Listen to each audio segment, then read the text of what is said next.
Oh, bonjour frères et sœurs. Bonjour.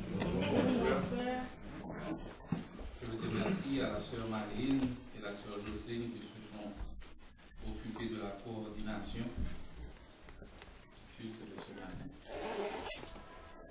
Et est-ce que la sœur Jocelyne a accepté de présider pour moi ce matin? Merci beaucoup. Le titre de notre message, c'est Tout est vanité. Et pour corriger un petit peu,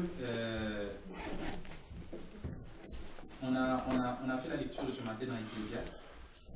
Le texte que j'avais choisi, c'était effectivement Ecclésiaste, chapitre 1, les versets 12, mais à ou au chapitre 2, jusqu'au verset 26.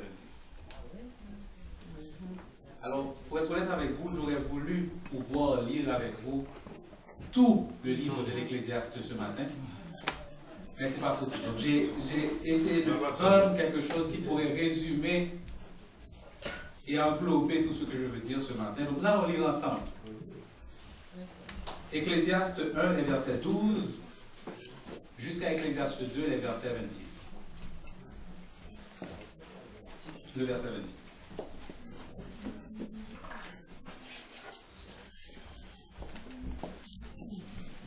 Moi, l'Ecclésiaste, j'ai été roi d'Israël à Jérusalem.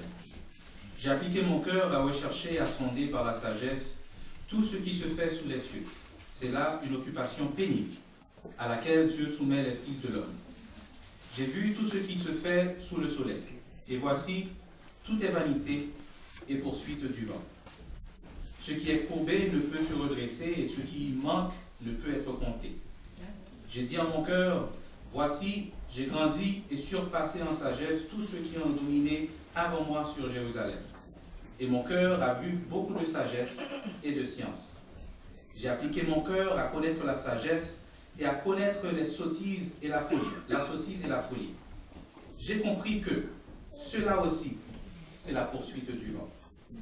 Car avec beaucoup de sagesse, on a beaucoup de chagrin. Et celui qui augmente sa science, augmente sa douleur. J'ai dit en mon cœur, allons, je t'éprouverai par la joie, et tu goûteras le bonheur. Et voici encore là, une vanité. J'ai dit du rire insensé, et de la joie, à quoi sert-elle? Je résolus en mon cœur de livrer ma chair au vin, tandis que mon cœur me conduirait avec sagesse, et de m'attacher à la folie jusqu'à ce que je visse ce qu'il est bon pour les fils de l'homme de faire sous les cieux pendant le nombre des jours de leur vie. J'ai exécuté de grands ouvrages, je me bâtis des maisons, je me plantai des vignes, je me fis des jardins et des vergers, et j'y plantai des arbres à fruits de toute espèce. Je me créai des étangs pour arroser la forêt où croissaient les arbres. J'achetai des serviteurs et des servantes, et j'eus leurs enfants nés dans ma maison. Je possédais des troupeaux de bœufs et de brebis, plus que tous ceux qui étaient avant moi dans Jérusalem. Je m'amassai de l'argent et de l'or, et les richesses des rois et des provinces. Je me procurai des chanteurs et des chanteuses, et les délices des fils de l'homme, des femmes en grand nombre. Je devins plus grand que tous ceux qui étaient avant moi dans Jérusalem, et même ma sagesse demeura avec moi. Tout ce que mes yeux avaient désiré, je ne les en ai point privés. Je n'ai point refusé à mon cœur, alors je refusai à mon cœur aucune joie, car mon cœur prenait plaisir à tout mon travail, et c'est la part qui m'en est revenue. Puis j'ai considéré tous les ouvrages que mes mains avaient faits, et la peine que j'avais prise à les exécuter. Et voici, tout est vanité et poursuite du vent. Et il n'y a aucun avantage à tirer de ce qu'on fait sous le soleil. Alors j'ai tourné mes regards vers la sagesse et vers la sottise et la folie. Car que fera l'homme qui succédera au roi? Ce qu'on a déjà fait. Et j'ai vu que la sagesse a de l'avantage sur la folie, comme la lumière a de l'avantage sur les ténèbres. Le sage a ses yeux à la tête, et l'insensé marche dans les ténèbres. Mais j'ai reconnu aussi qu'ils ont l'un et l'autre un même sort. Et j'ai dit en mon cœur, j'aurai le même sort que l'insensé. Pourquoi donc ai-je été plus sage? Et j'ai dit à mon cœur que c'est encore là une vanité. Car la mémoire du sage n'est pas plus éternelle que celle de l'insensé, puisque déjà les jours qui suivent, tout est oublié. Et quoi? Le sage meurt, aussi bien que l'insensé. Et j'ai haï la vie, car ce qui se fait sous le soleil m'a déplu, car tout est vanité et poursuite du vent. J'ai haï tout le travail que j'ai fait sous le soleil et dont je dois laisser la jouissance à l'homme qui me succédera. Et qui sait s'il sera sage ou insensé? Cependant, il sera maître de tout mon travail, de tout le fruit de ma sagesse sous le soleil. C'est encore là une vanité. Et j'en suis venu à livrer mon cœur au désespoir, à cause de tout le travail que j'ai fait sous le soleil, car tel homme a travaillé avec sagesse et science et avec succès, et il laisse le produit de son travail à un homme qui ne s'en est point occupé. C'est encore là une vanité et un grand mal. Que revient-il, en effet, à l'homme de tout son travail et de la préoccupation de son cœur, objet de ses fatigues sous le soleil? Tous ses jours ne sont que douleur, et son partage n'est que chagrin. Même la nuit, son cœur ne repose pas. C'est encore là une vanité. Il n'y a de bonheur pour l'homme qu'à manger et à boire, et à faire jouir son âme du bien-être, au milieu de son travail. Mais j'ai vu que cela aussi vient de la main de Dieu. Qui en effet peut manger et jouir si ce n'est moi? Car il donne à l'homme qui lui est agréable la sagesse, la science et la joie. Mais il donne au pécheur le soin de recueillir et d'amasser afin de donner à celui qui est agréable à Dieu. C'est encore là une vanité et la poursuite de Dieu. Amen. Bon. Comme je l'ai dit, il aurait fallu qu'on lise tout le livre, mais on va se limiter à cela. Tout est vanité. Prions le Seigneur. Reçois favorablement les paroles de ma bouche et le sentiment de mon cœur. Délivre ton message au nom de ton Fils Jésus. Amen. Le message de ce matin est tiré de deux discussions que j'ai eu à avoir avec des proches. La première a eu lieu au sein du groupe des hommes durant l'une de nos études bibliques, où un frère a eu à poser ces deux questions. Comment Dieu choisit qui bénir? Ou encore, pourquoi Dieu choisit de bénir mon voisin et pas moi? Nous venions tout juste de finir de lire Genèse, le chapitre où Abel et Caïn avaient fait des offrandes au Seigneur. La deuxième discussion a eu lieu en milieu familial, autour de la table à dîner de ma très chère belle-mère, Claudia, et le débat tournait autour de c'est quoi le vrai bonheur? Oui, c'est encore un message qui est tiré du groupe des hommes.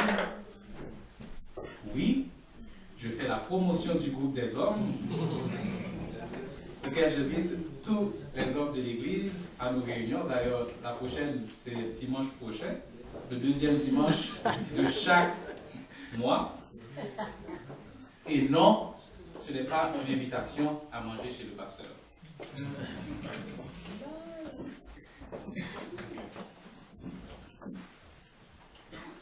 Comment Dieu choisit qui bénir? Pourquoi Dieu bénit l'un plutôt qu'un autre? Où se trouve le vrai bonheur? Des questions d'apparence si simples, si naïves, et pourtant auxquelles il est si difficile à répondre. Tous ceux qui ont eu des enfants ou qui ont des enfants entre 2 à 5 ans savent de quoi je parle. Vous savez, ce genre de questions que nos enfants nous posent, qui sont tellement évidentes, que nous prenons le plus souvent pas le temps de réfléchir ou de nous poser à nous-mêmes, parce que la réponse est acceptée comme acquise depuis toujours. mais dont personne ne connaît le pourquoi. Mon fils David, papa, je veux mettre une cravate. Pourquoi tu veux mettre une cravate? Je veux mettre une cravate pour aller à la garderie.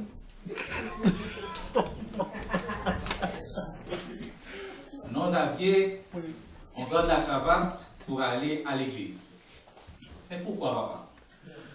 Parce que les cravates sont très habillées, donc on garde cela pour les occasions un petit peu plus spéciales. Ok. Mais pourquoi, papa?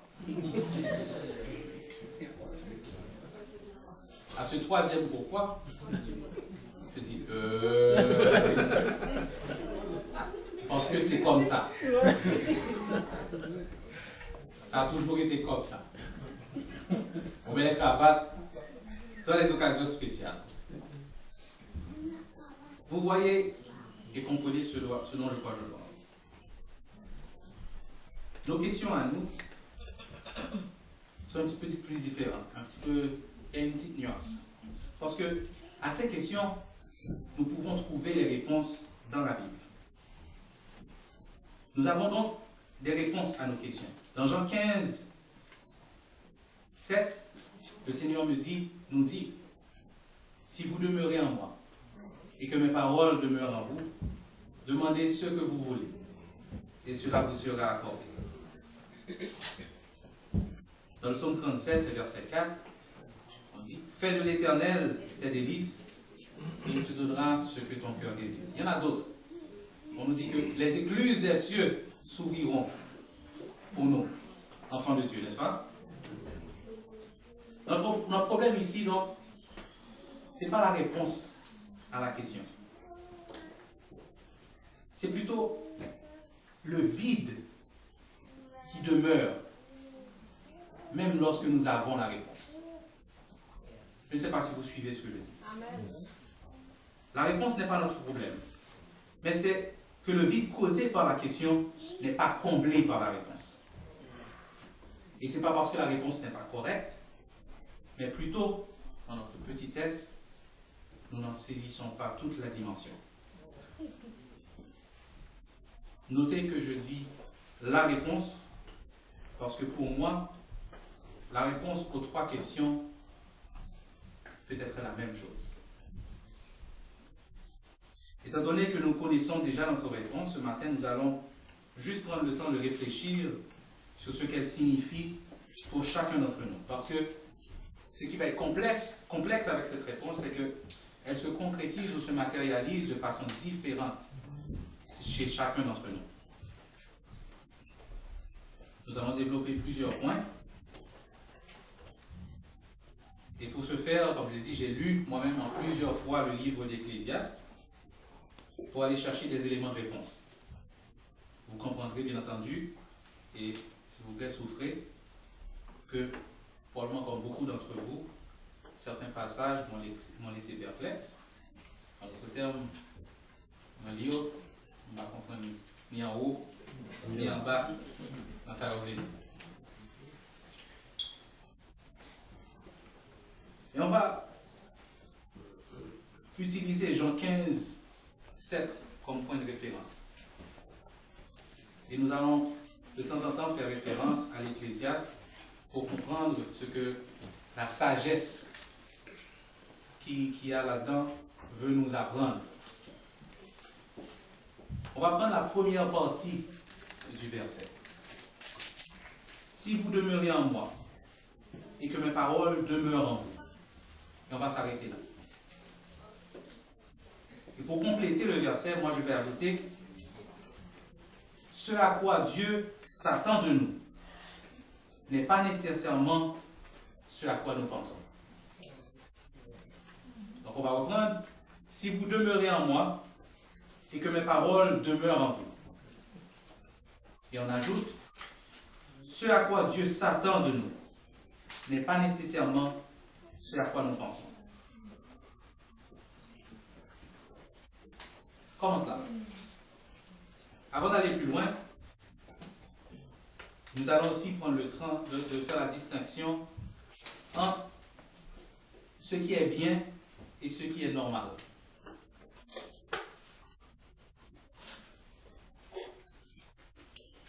une chose normale, d'après le petit Larousse, c'est ce qui est conforme à une moyenne, considérée comme une norme, qui n'a rien d'exceptionnel. En d'autres termes, quelque chose de commun, conforme au plus habituel. Le bien, c'est ce que prescrit une règle morale, par opposition à ce qu'elle condamne. C'est une conduite conforme à cette prescription, ce qui est utile, nécessaire, profitable à quelqu'un, à une collectivité ou à quelque chose. On va reprendre. Quelque chose de normal, c'est tout ce qui est conforme à une moyenne considérée comme une norme, qui n'a rien d'exceptionnel. En d'autres termes, tout ce qui ne sort pas du lot, qui est commun, habituel. Et le bien, c'est ce que prescrit une règle morale, par opposition à ce qu'elle condamne. Une conduite conforme à cette prescription, tout ce qui est utile, nécessaire, profitable à quelqu'un, à une collectivité ou encore à quelque chose. Pour nous, ce qui est bien va être tout ce qui se trouve dans la loi de notre Seigneur. On a bien dit que dans la définition du bien, il y a une règle morale à suivre. Et pour nous chrétiens, c'est tout ce qui nous est donné dans les 2 commandements. Tu aimeras le Seigneur ton Dieu de tout ton cœur, de toute ton âme, de toutes tes pensées, et tu aimeras ton prochain comme toi-même, avec tout ce que ça entraîne. Maintenant, notons que tout d'abord, ce qui est considéré comme normal peut ne pas nécessairement être bien. Exemple, dans notre société québécoise, ils acceptent les unions de même sexe. C'est considéré comme normal, mais pour nous chrétiens, ce n'est pas considéré comme bien. Je me rappelle lorsque je venais tout juste d'arriver ici à Montréal, peut-être que c'était un petit peu plus fluide aussi, mais voir les gens s'embrasser et s'enlacer dans les rues était quelque chose de choquant pour moi. Parce qu'en Haïti, on n'est pas habitué avec cette expression du désir en public. Avec le temps, j'ai accepté et c'est devenu quelque chose de normal pour moi. Et ce n'est pas nécessairement ni bien, ni mal. La normalité peut être soit bien, soit mal, dépendamment de la circonstance. Un homme qui, par exemple, gifle une femme va être normalement considéré comme un homme violent. Tandis qu'une femme qui gifle un homme, on va être un petit peu plus clément. C'est probablement parce qu'il l'avait mérité.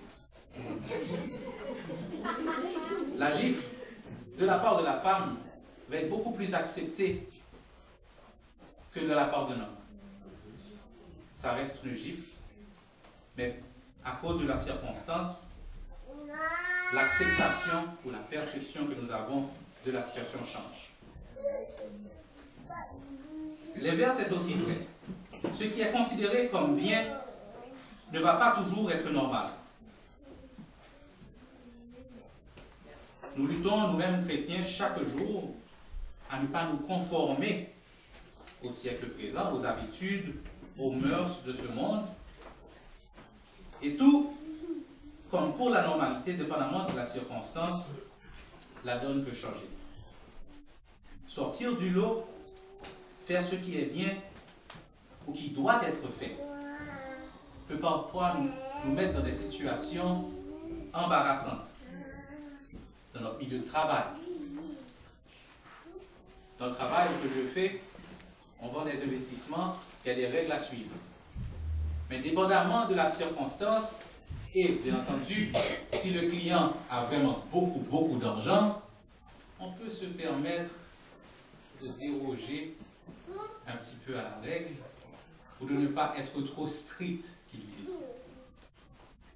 Par contre, la règle ne change pas.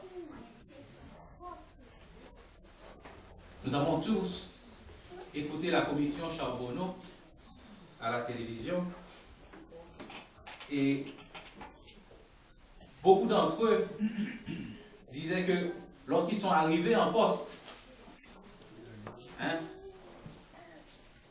toute la manigance de vol était déjà en place. Donc ils se sont juste conformés à la situation pour ne pas avoir eux-mêmes de représailles.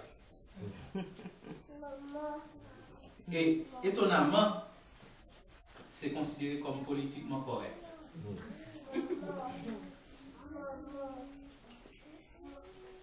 Beaucoup d'entre nous considérons faire le bien comme quelque chose d'exceptionnel.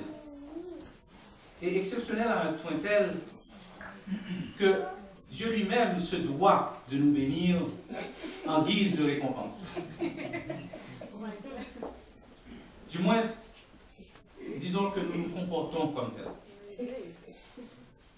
Le Seigneur nous doit des bénédictions parce que nous n'avons pas menti aujourd'hui. Du moins, un peu moins qu'hier. Le Seigneur nous doit des bénédictions parce que nous avons fait une bonne action aujourd'hui. Le mendiant qui est dans la dette, au point à chaque jour, nous lui avons donné le reste de notre monnaie aujourd'hui. Nous venons à l'église chaque dimanche. Nous faisons partie de la chorale. Nous sommes dans le groupe de louange. Nous mettons nos genoux à terre chaque matin. Nous prions, nous louons, nous jeûnons, nous privons de nourriture pour le Seigneur. Je pourrais continuer à vous donner d'autres exemples.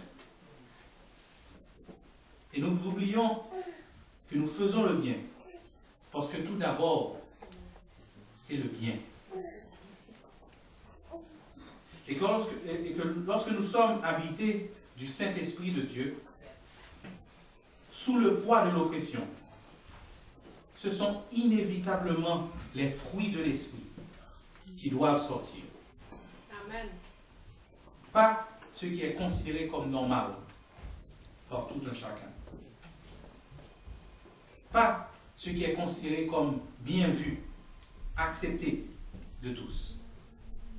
C'est l'amour, c'est la joie, c'est la paix, c'est la patience, c'est la bonté, la bénignité, la fidélité, la douceur, la tempérance.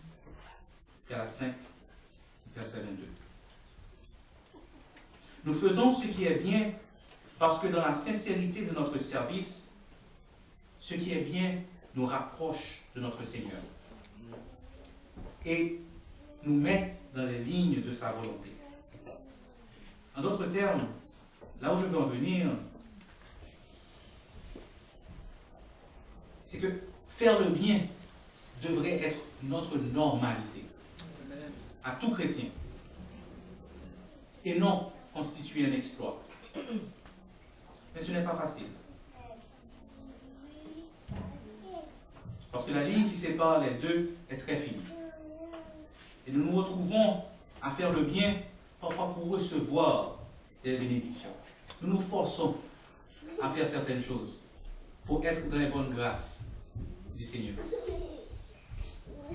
Nous nous égarons nous-mêmes à penser pouvoir prendre la main de Dieu en otage, en l'assujettissant à nos moindres désirs, à nos petites requêtes de prière. Nous oublions que notre Seigneur est le Dieu des dieux, tout-puissant, qui domine sur toutes choses, et qu'il fait tout comme il l'entend et en son temps. Amen. Frères et sœurs, la pratique du bien n'est pas une garantie contre les tribulations. Si Dieu lui-même a pu être tenté par le malin, sur la terre, nous le serons d'autant plus. L'homme propose, Dieu dispose. Dans Ecclésiaste 8, au verset 14, le sage nous dit que, écoutez ça bien, il est une vanité qui a lieu sur la terre. C'est qu'il y a des justes auxquels il arrive selon l'œuvre des méchants, et des méchants auxquels il arrive selon l'œuvre des justes. Par contre, il faut comprendre ça, faut dire là. Je vais reprendre. Il y a des justes auxquels il arrive selon l'œuvre des méchants. Ça veut dire, méchants font mal, c'est juste la paix. Et des méchants auxquels il arrive selon l'œuvre du juste. Donc, monsieur marché là, manger moun, et puis bien faire, c'est lui profiter de lui. L'Ecclésiaste dit, je dis que c'est encore là une vanité.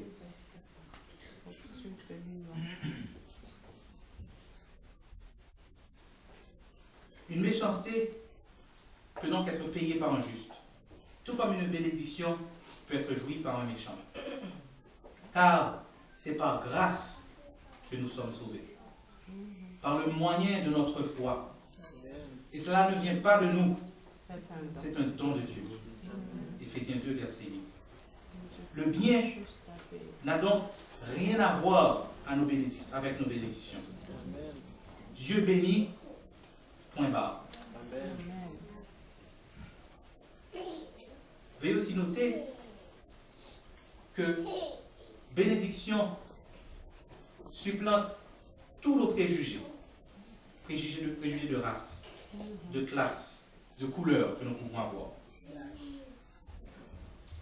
Demeurer en Dieu et faire sa volonté va au-delà de faire juste le bien. Il faut aussi travailler pour le Seigneur et aller lorsqu'il nous envoie. Notez que aller lorsqu'il nous envoie peut vouloir dire plusieurs choses. Ça peut vouloir dire mettre vos talents au service du Seigneur.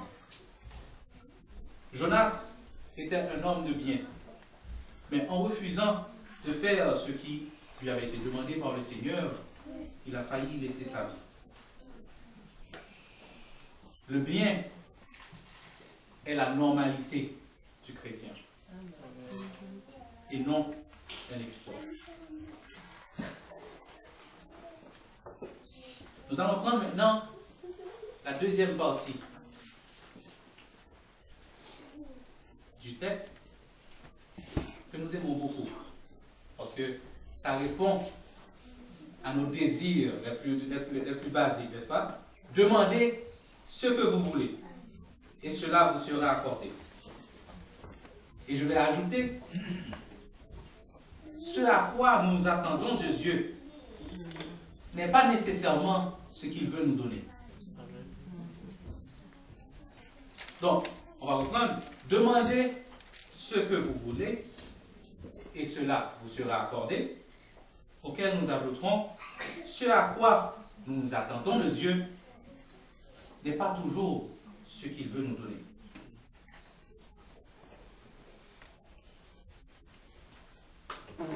Mise en situation, je vais prendre encore l'exemple de mon fils Xavier. Dernièrement, pour de l'amélioration de son comportement, je lui ai promis de lui acheter un jouet. Mais il y avait quelque chose de particulier dans cet achat, c'est que chez les familles de maximum, d'habitude, lorsque nous allons à l'épicerie, par exemple, et qu'ils voient un jouet, nous sommes toujours limités par le budget. Donc, je dis toujours, c'est trop cher. Donc, on ne peut pas prendre ça, on ne peut pas prendre ça, on ne peut pas prendre ça. Mais cette fois-ci, il savait qu'il n'y avait pas de limite dans le budget.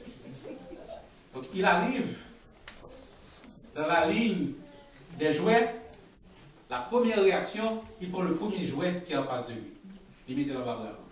Il dit ça pour lui, il va retirer le même. Je commence à regarder les différentes allées, et au fur et à mesure, il change de jouet. Et puis il dit bon, il dépose le pack, il voit ça, il met dans la barre. Il continue à chercher. Il passe mon deuxième rangée. Il joue l'autre qui est bon, il dépose le pape, il prend ça. Jusqu'à ce qu'il ait fait le tour. Et qu'il pour finalement me dire, papa, c'est ça que je veux. Je vais vous donner un autre exemple.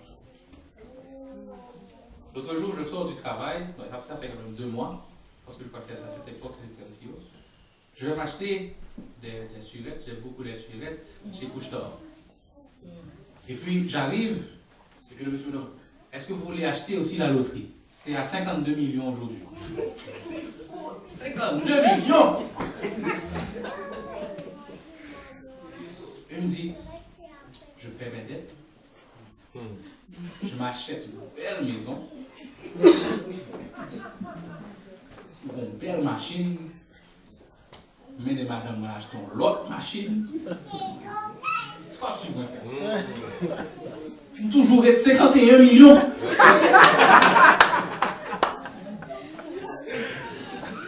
Finalement, ma comme qui ça me fait ça. Je dis bon, on avait mis Sili, puis on a commencé à faire œuvre. Devant toutes les possibilités qui s'offrent à nous. Des fois, nous oublions ce qui est important,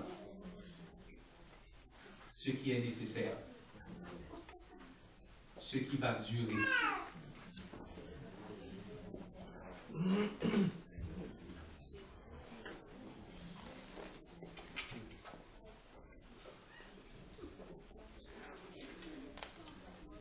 Il est très facile, devant la possibilité d'une telle abondance, d'associer bénédiction à seulement des biens matériels. Et pourtant, ce qui est important pour nous,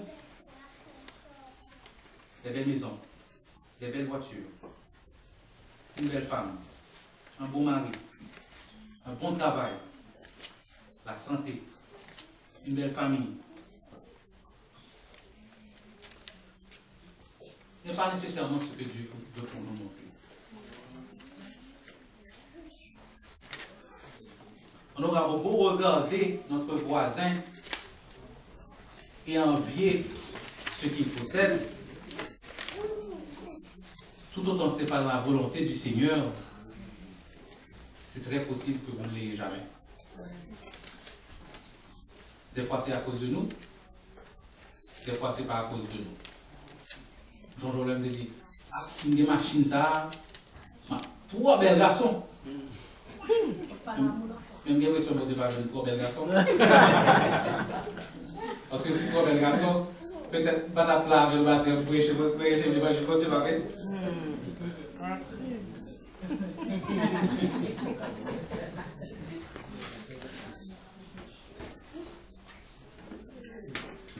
Nous avons l'impression, en regardant autour de nous, que chez le voisin, l'herbe est toujours plus verte. Tout paraît toujours bien marché, il paraît heureux. Et pourtant, passons à travers quelques petites choses. Nous pensons qu'ils sont bien. Et pourtant, je travaille dans les finances et je sais que. Alors, j'ai eu un client personnellement qui m'a appelé. Et puis, il me dit, allez, je veux faire une consolidation de dette. Je dis, ok, pas de problème, on va regarder tout cela ensemble. Et puis, je fais le tour de ses finances, de ses revenus, etc. Et puis, je regarde que, bon, c'est pas quelqu'un d'exceptionnel. Son salaire est presque similaire au mien, il a une femme qui travaille, etc. Donc, des enfants. Et puis, je regarde, le monsieur a accumulé 200 000 $ en dette de carte de crédit. Toutes gens virent calcul comment d'abord banque fait le bali tout crédit ça et comment eux-mêmes de leur côté ont pu accumuler autant pas comprendre. Seulement une belle machine.